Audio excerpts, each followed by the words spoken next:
If you have to pack in only carry-on luggage, these travel tips are going to help you so much because you're going to learn the features you might be overlooking before you pack. My name is Laurie and I have packed in only carry-on suitcase for over 22 years because we mostly fly standby. The number one feature that most travelers overlook is the space between the wheels of your carry-on luggage. This first feature is going to allow you to pack more because it is giving you more space between those wheels. My favorite carry-on luggage is level 8, and this is not a sponsored video, but you can see the space with my old Travel Pro one that's two-wheeled. Both types of luggage have space in between the wheels. One travel tip is to make sure that you find your airline's size dimensions as well as weight for that particular flight.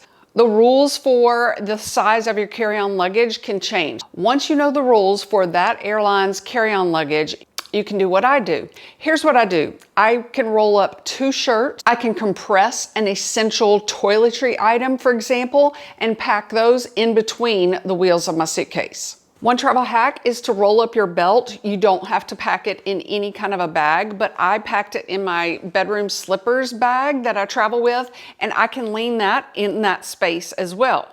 When you have to pack and carry-on luggage, one feature is that there is ample space within all of its dimensions. Look at the space in my luggage. I have space all the way to the corners, and here are my travel tips. Number 1, bend a folded shirt to fit in that corner. Nestle a bra in there and pack socks in the cups. Or number 3, match items that have that rounded shape in there. And one other travel tip is if you can fit all of your travel wardrobe in one side of your carry-on suitcase, then you can just play Tetris and fit all of your other travel essentials in the other side of your luggage. I have a video that will pop up that you can watch later. I'll also have it in the first pinned comment that shows you like what I wore in Europe for like a 10-day trip. One travel tip for packing that I use is I fit only 2 pairs of shoes in that other side of my suitcase. And remember, they do not have to be packed together in a shoe bag. Another feature in my carry-on luggage, as well as yours, that will help you pack more is to utilize the space between the handles when they go back inside your luggage. I have folded a shirt there. You can also pack a toiletry kit between the luggage handles that come down the center of your suitcase. Pack that toiletry kit or pouch at an angle, and then pack your deodorant stick underneath that little pocket of space when your pouch is packed on an angle. Another feature that most travelers overlook are rugged wheels.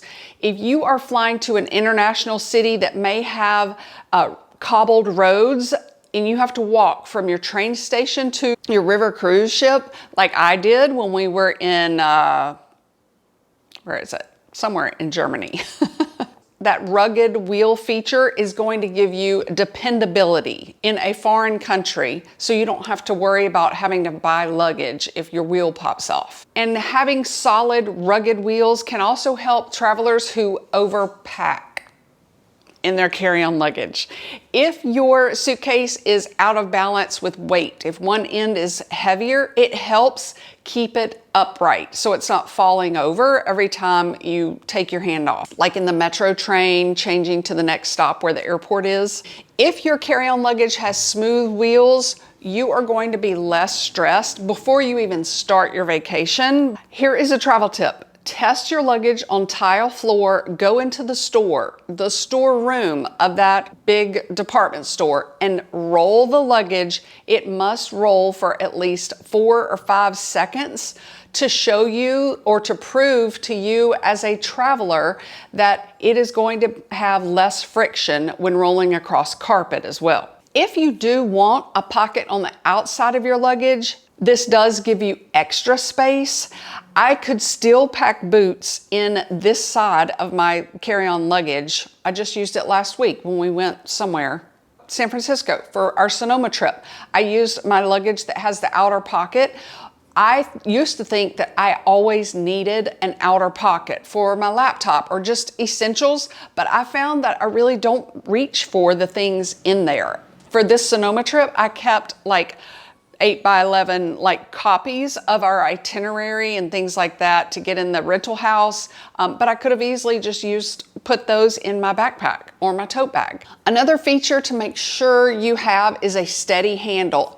Take it from me, it is less stress because you are not having to grip that handle with all of your might to make it feel steady. It's not there's a difference between your bag steering off and you having to pull it back or not rolling straight, for example.